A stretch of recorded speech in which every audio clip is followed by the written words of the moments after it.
Bismillahirrahmanirrahim. Assalamualaikum warahmatullahi wabarakatuh. Puji syukur kita panjatkan kehadirat Tuhan Yang Maha Esa. Atas segala rahmatnya kita masih diberikan kesehatan dan kesempatan sehingga dapat berkumpul bersama dalam presentasi meskipun secara virtual. Perkenalkan, kami dari tim TKKS dengan beranggotakan 3 orang. Yang pertama saya sendiri Jumardin dengan nomor stambuk F1C121070. Ketua tim sebagai presentator pertama. Anggota 1 Gina Afifa dengan nomor stambuk F1C121040 sebagai presentator kedua. Dan yang terakhir anggota 2 Salmia dengan nomor stambuk F1C121088 sebagai presentator ketiga di bawah bimbingan Bapak Profesor Dr. Insinyur Muhammad Nurdin, MSc, APU Asian Engineering. Pada karya tulis ini, kami akan mempresentasikan karya tulis ilmiah yang berjudul Smart Bioethanol berbahan dasar limbah tandan kosong kelapa sawit sebagai clean cooking fuel. Yang melatar belakangi pada penelitian ini, di sini kita dapat melihat peta daerah Indonesia yang terdapat beberapa daerah perkebunan kelapa sawit, di antaranya Sumatera Utara, Riau, Kalimantan Barat, Kalimantan Timur, Kalimantan Tengah, Sumatera Selatan, dan yang terakhir Jambi. Berdasarkan data tersebut, daerah Sumatera dan Kalimantan merupakan daerah konsentrasi tertinggi perkebunan kelapa sawit pada tahun 2021. Tercatat dari 33 provinsi yang ada di Indonesia, 22 provinsi tersebut merupakan daerah perkebunan kelapa sawit yang berkembang menurut Purba dan Sipayung 2017. Salah satu bagian dari kelapa sawit yang dapat dimanfaatkan yaitu tandan kosong kelapa sawit atau TKKS. TKKS dihasilkan dari industri-industri pengolahan kelapa sawit. TKKS memiliki kandungan selulosa sebanyak 33,83% sampai 34,85%, hemiselulosa 17,07% sampai 18,05% dan lignin 27,54%. Menurut Anugrah et al. 2020, TKKS dapat dimanfaatkan sebagai pembuatan bioetanol. Rumusan masalah dan tujuan penelitian. Rumusan masalah yaitu bagaimana tahapan-tahapan yang dilakukan untuk menghasilkan bioetanol dari limbah TKKS sebagai clean cooking fuel. Kemudian tujuannya dapat mengetahui tahapan-tahapan yang dihasilkan untuk menghasilkan bioetanol dari limbah TKKS sebagai clean cooking fuel. Ada beberapa tahapan yang dilakukan untuk menghasilkan bioetanol dari limbah TKKS sebagai clean cooking fuel, diantaranya sebagai berikut. Yang pertama, pengambilan TKKS, yang kedua, preparasi TKKS, yang ketiga, hidrolisis sampel TKKS yang menghasilkan filtrat yang disebut dengan substrat. Yang keempat, fermentasi produksi bioetanol. Tahapan ini melalui uji konsentrasi etanol.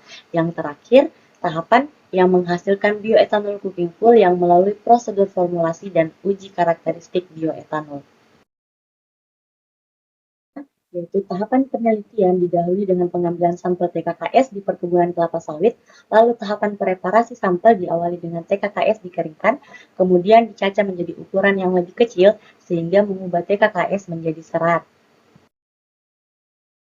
Selanjutnya yaitu hidrolisis sampel TKKS. Sampel TKKS dicampurkan dengan larutan yang mengandung campuran buffer sitrat 0,05 molar dan Nutrient Salt Solution, lalu itu disterilkan menggunakan autoclave selama kurang lebih 30 menit.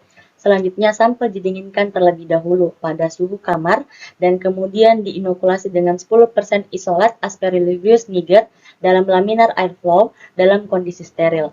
Proses hidrolisis dilakukan pada suhu 40 derajat Celcius pH 5, waktu inkubasi 120 jam. Setelah itu, sampel diinkubasi menggunakan inkubator Sacker dengan kecepatan putaran 150 rpm. Fermentasi dan produksi bioetanol. Fermentasi untuk pembuatan bioetanol dilakukan dengan menggunakan filtrat hasil hidrolisis sebagai substrat, ditambahkan 0,5% amonium sulfat, lalu dipasteurisasi pada suhu 80 derajat Celcius selama 15 menit.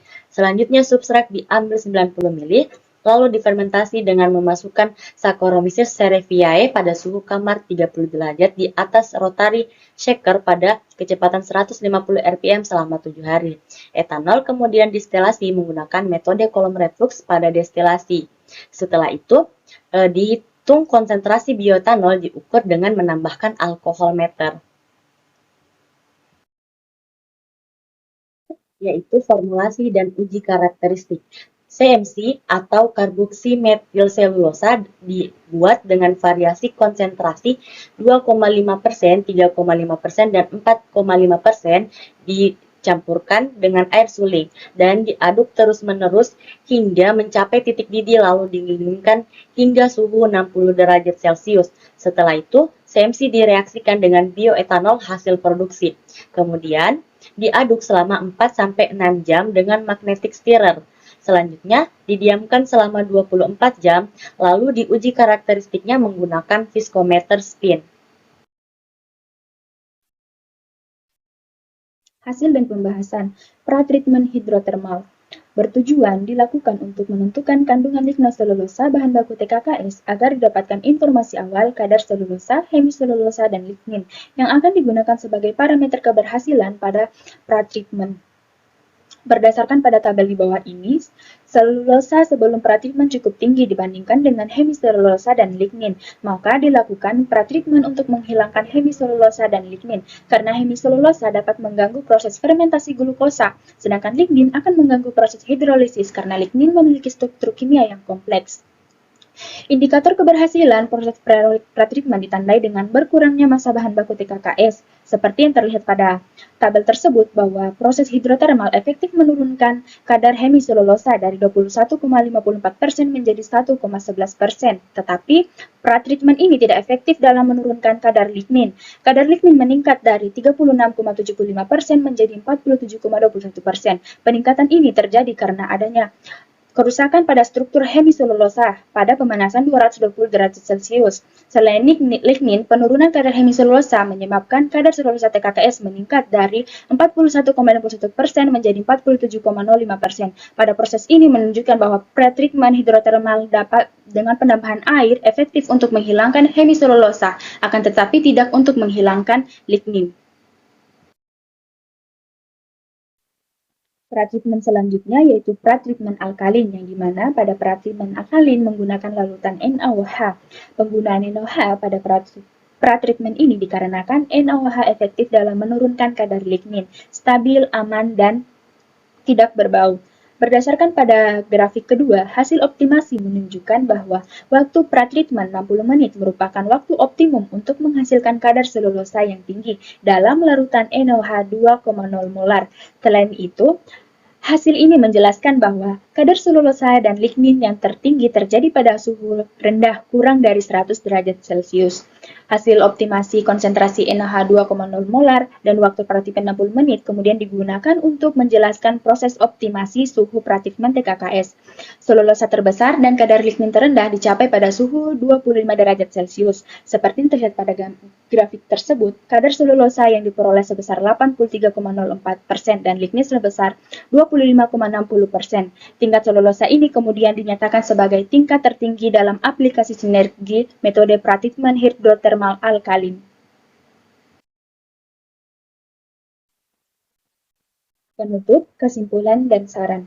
Kesimpulan, berdasarkan hasil penelitian dan pembahasan, disimpulkan bahwa tahapan pretreatment yang dilakukan untuk mengetahui kandungan selulosa dan lignin pada TKKS dengan metode hidrotermal alkalin, hasil pretreatment hidrotermal efektif menurunkan kadar hemiselulosa dari 21,54% menjadi 1,11%, serta pretreatment alkalin efektif menurunkan kadar lignin dari 47% menjadi 26,6% dan meningkatkan kadar selulosa 83,04%. Saran yang dapat disampaikan pada penelitian ini yaitu tahapan-tahapan harus dilakukan secara teliti dan disiplin agar mendapatkan hasil yang baik, serta pemilihan limbah TKKS yang digunakan dapat mempengaruhi hasil dari penelitian. Itulah presentasi dari tim kami. Jika ada yang mau ditanyakan, silakan tulis di kolom komentar. Saya akhiri dengan akhir kata, wallahul muwaffiq ila aqwamit thoriq. Wassalamualaikum warahmatullahi wabarakatuh.